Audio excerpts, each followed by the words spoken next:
estadística criminal y con la criminología. Y sobre eso vamos a estar conversando hoy, ya precisamente en este momento, con el doctor Alfonso Zambrano Pasquel, reconocido criminólogo y penalista de larga trayectoria. Alfonso, ¿cómo estás? Buenos días, muchas gracias por compartir con nosotros. Muy bien, querido Miguel, gracias por la invitación y también a la señorita Druet. ¿Qué ¿Es tal, doctor? Druet? Muchísimas. Sí, claro que sí. Yo fui alumna suya en la Universidad Católica Santiago de Guayaquil. Ah, Mi hermano también. Ya un somos honor tres también. generaciones que Muchísimas Pero, fuimos gracias. pero alumnos. Alfonso, si no te acuerdas de ella, entonces no fue buena estudiante. ¿O sí te acuerdas? Sabes que lo que pasa es que a lo largo de 40 años que estuve dando clases antes de retirarme formalmente de la actividad ahí en la Católica, porque sigo siendo convocado para temas como este, Ujú. pero sabes que no, a lo largo de 40 años, eh, probablemente algunos alumnos, Claro, buenos alumnos, de ¿en hecho qué yo fui año? alumna Para, suya en el, ¿cómo se llamaba esta cuestión? No es el preuniversitario, o sea, imagínese, hace ya algunos años atrás. Y yo lo conozco al doctor Alfonso Zambrano porque él es gran amigo de mi papá es Enrique Druet, de hecho creo que alguna vez lo vi en mi casa en Salinas. yo, por supuesto, Ahí pues. está, si ves lo Tal vez pequeño que que yo es le el iba a mundo. preguntar su relación con Odruet, le seguimos diciendo cariñosamente a la península, ¿no? Que Claro, claro, yo soy de Como allá. ella dice que es orgullosamente peninsular, no te As- preocupes. Ella lo dice, lo alguna dice. vez yo tuve que jurar bandera guayaquileña. Yo nací en Salinas, incluso. Sí, Nací en claro, Salinas. Nací en Salinas. lo recuerdo bastante. Estudié en el Rubira, incluso, cerca. Y fui compañero, no de Enrique, aunque más amigo de Enrique que los demás. Andrés fue compañero de mi Mi hermano Marco. tío, que en paz Eh, descanse. Mi hermano Marco también falleció. Ah, Andrés ok. también. Y yo lo que fui compañero de Pepe, Claro, eh, también, mi tío, que también falleció. bombero, Uy, Dios mío. gran futbolista. Claro, jugábamos en el equipo de Rubira con Pepe, Mira. que está frente a Santa Rosa. Así que, no, Orgullo peninsular, el doctor Alfonso Zambrano Pasquel. De allá siento, salen grandes penalistas. Aquí estoy yo también. Muy bien, muy bien. muchísimas gracias. Francia era su abuelita. Claro, mi abuelita de Francia. Usted es Yo también Francia. me llamo Francia, en honor a mi abuelita. Claro, yo cuando iba a la casa de Enrique en Santa Rosa, Claro. esta era una niña seguramente. Sí, sí, sí, yo me acuerdo, yo era chiquita, pero yo los veía ahí conversando, con sus Sí, whiskycitos. y haciendo otras cosas agradables ahí. Ahí está, ni me diga más, doctor, ni me diga más. Pero bueno, entrando en materia, hablando sobre la ola de violencia que nos azota a todos los ecuatorianos, cuénteme, ¿cuáles son los factores criminales que no se han podido todavía identificar para aplacar este gran índice? A ver, muchísimas gracias nuevamente por la invitación de poder conversar sobre un tema, yo creo que es el tema número uno. No quiero hablar, hacer comparaciones con la música o con los libros, cuando es el top, pero es el top, la criminalidad en el Ecuador. De lo que no nos vamos a sentir realmente ni orgullosos ni pedantes, sino muy preocupados. Porque, a ver, para hablar, siempre las cifras son importantes, como llaman ahora ustedes los jóvenes, porque usted y Miguel son muy jóvenes aún, como llaman ahora la data, ¿verdad? La data, a ver, y veamos las cifras, 2023, Ecuador cerró para aquel momento con la tasa de muertes violentas más alta en la historia ecuatoriana, que cerró con 47.4 muertes violentas, año 2023. Es verdad que el año 2024 la tasa de criminalidad decrece un tanto y llega a 37.4, 38, 2024. Pero para el año 2025 el repunte es impresionante. Hoy estamos terminando julio y la tasa de crecimiento de la criminalidad está en el orden de 54, 55 muertes violentas por cada 100.000 habitantes. O sea, penoso y cierto es que Ecuador, este momento, sin duda, es el país más violento del mundo. Y penosamente, ciudades como Guayaquil se está convirtiendo en un referente negativo en función de la inseguridad, a pesar de la cantidad incluso de turistas que llegan. Guayaquil es una ciudad espectacularmente bella, hermosa, lamentablemente con un índice de criminalidad que ya no vamos a referir, que ha ido creciendo, como pasa lamentablemente en la orilla de enfrente, en Durán, que puede ser la ciudad más violenta del mundo, si no lo es Guayaquil. Y fíjense, en este tema de aspectos negativos, ¿qué pasa con el caso de la cárcel ecuatoriana? La cárcel de Guayaquil también es la cárcel más violenta del mundo. Mire, hay un tema clave. En el año 2021, y esto va a responder en el contexto a algunas ideas, la Comisión Interamericana de Derechos Humanos vino al Ecuador después de las masacres en el gobierno del presidente Lazo, que llegaron a más de 400 muertos en las cárceles ecuatorianas. Y el Sistema Interamericano de Derechos Humanos conmocionado dijo, bueno, ¿qué pasa en Ecuador? Hay muertos por cientos. Bueno, llegó la Comisión Interamericana y dijo, yo tengo el informe ahí, lo subo en mi página web, lo comparto. Y la Comisión dijo algo que es clave. La cárcel ecuatoriana se autogobierna. ¿Quién la gobierna? El crimen organizado. Pues. ¿Eso ha disminuido?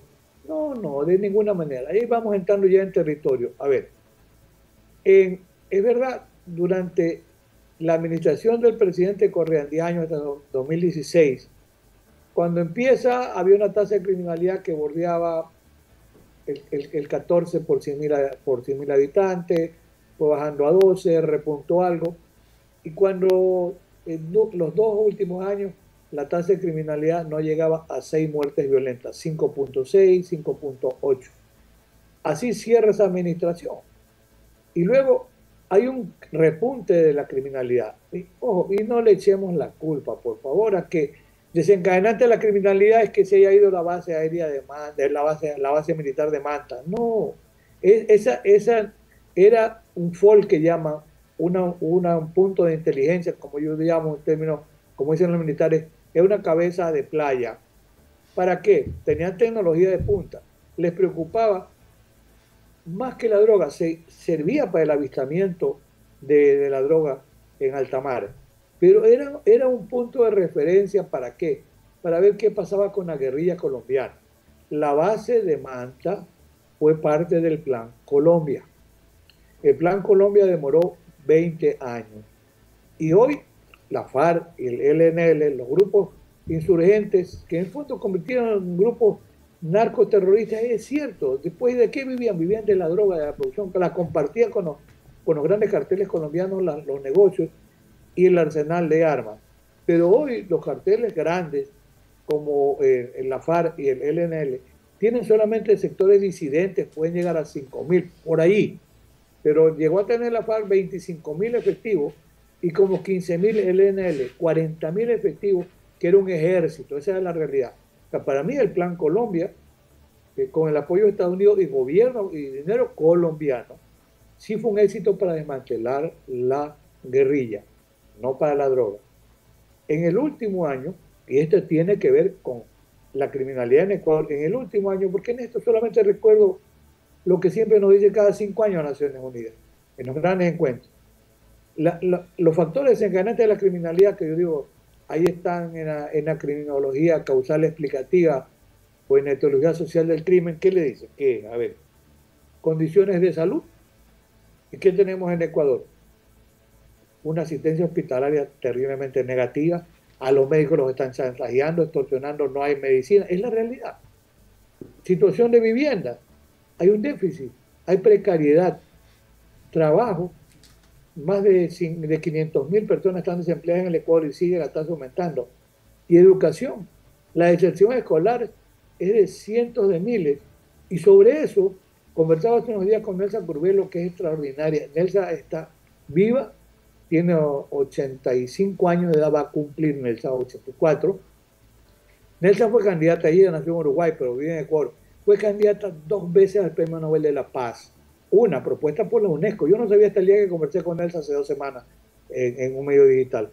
Y entonces Nelsa rescató a los chicos. Ella, los Latin King, los nietas ya no existen. Yo le pregunté a Nelsa, ¿cuántos muchachos había pandilleros? Alfonso, en esa época eran 60.000. Hoy se calcula que son 60.000 los que conforman los EDO. ¿Ya?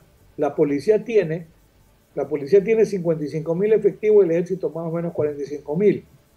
Alrededor de 100.000. Más bien yo pienso que la seguridad privada tiene más efectivos, tiene como 150.000, que de pronto pueden haber 50.000 que pueden ser reclutados ahí si estamos pensando solamente en la respuesta de la violencia ahí hay un personal que no está siendo utilizado. Pero a ver, ¿qué pasa? Ahí están los factores desencadenantes. Sí, Ecuador se ha ido precarizando la situación social, pero yo le agrego dos temas. El uno relacionado con la droga y el otro relacionado con el ingreso de armas. A ver, hoy, ¿qué pasa? Que los carteles, miren, los mexicanos no producen cocaína, ellos producen heroína y producen marihuana. Bueno, ahora la competencia con el mercado norteamericano, con la legalización, los norteamericanos ya casi no necesitan importar marihuana, ya no, Uruguay la legalizó, Estados Unidos en 28, 30 estados la tiene legalizada, pero sigue siendo un negocio de la heroína. Y como no era suficiente, ahora México en la región ya es el principal productor de fentanilo y exportador. El fentanilo en cifras oficiales está produciendo en Estados Unidos alrededor de 90.000 muertos por año, porque es terrible ya. Se dice que esa es cifra negra, se dice que es un tercio de la realidad, pero se dice, ¿cuánto? Más o menos 90.000. Claro, es un país gigante. Entonces, fíjese lo complejo que es. Y Colombia sigue siendo el principal productor de cocaína del mundo. El último año Colombia, la producción cocalera se disparó 40 o 50%, con cifras actuales, y la producción cocalera en Colombia está arriba de las 3.000 toneladas de cocaína. Y Perú es otro gran productor de cocaína, no en el volumen de Colombia, pero Perú el último año 100% aumentó la producción de cocaína. ¿Qué pasa con Ecuador? Ecuador está en la línea de fuego, lamentablemente. Ecuador es el principal exportador de cocaína del mundo, del mundo. Y si hablamos de cifras, el principal consumidor de cocaína es Estados Unidos, consume alrededor de 400 toneladas de cocaína por año. El segundo gran consumidor es Brasil. Entonces, Ecuador está en una línea de fuego. ¿Qué pasa? Ingresa casi libremente la cocaína desde Colombia. ¿Sí? El control es mínimo. Penosamente, no sé cuánto se está repitiendo, pero hay que recordar, lo asesinaron en la cárcel. Se convirtió en un capo, el capitán Telmo Castro, hace 15 años. Telmo Castro, que era capitán del ejército en servicio activo, con personal del ejército, traía la cocaína de los carteles colombianos y le pagaban $100 por kilo. Imagínense una tonelada, ¿cuánto? Y él traía camiones del ejército cargados de cocaína escoltados conscritos por militares, hasta que finalmente terminó preso y en la cárcel lo mataron, en época del cubano y antes de Rasquiña. Sí, llegó a manejar la cárcel.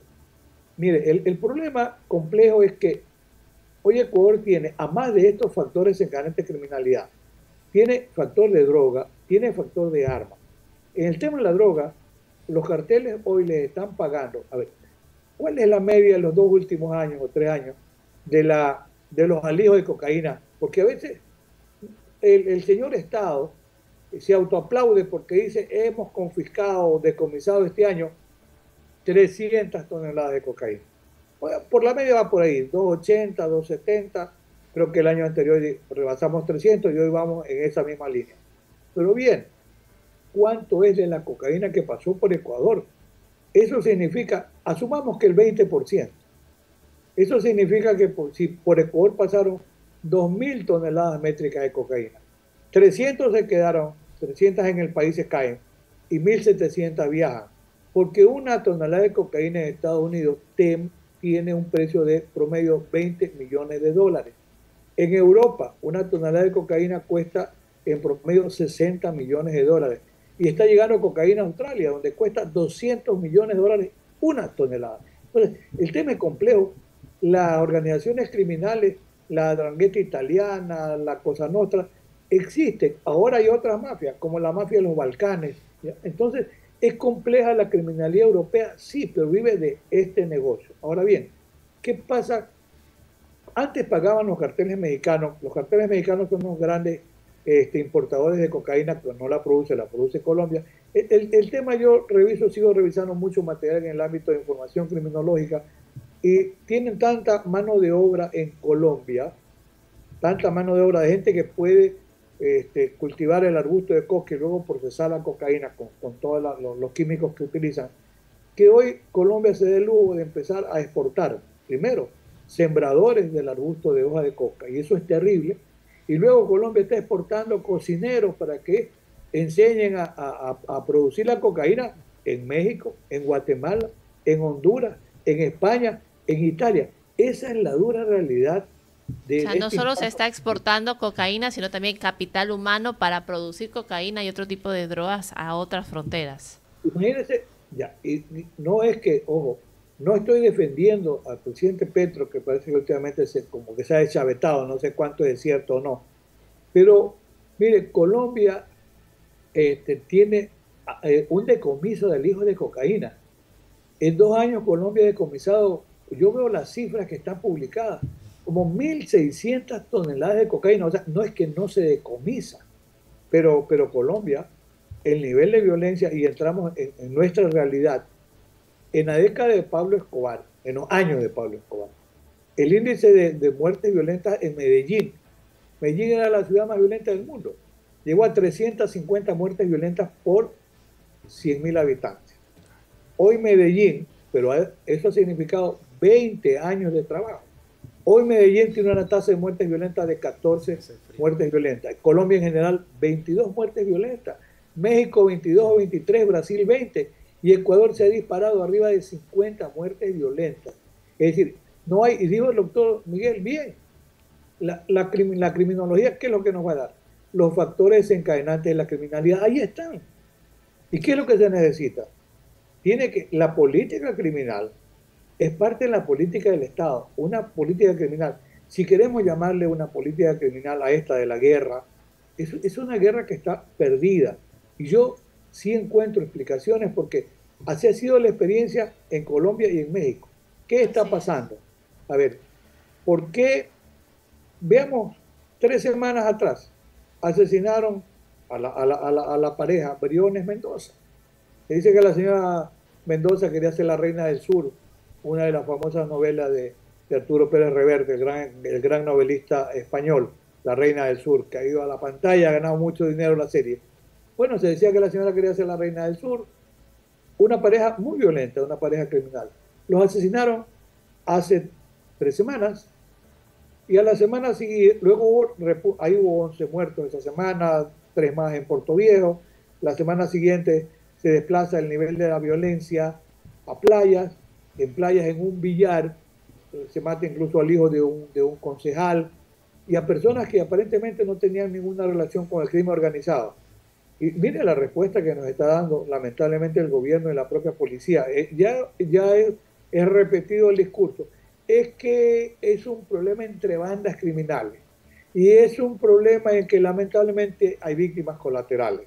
A ver, y pasa lo terrible de esta semana en la parroquia La Guayas del cantón El Empalme, en la provincia del Guayas.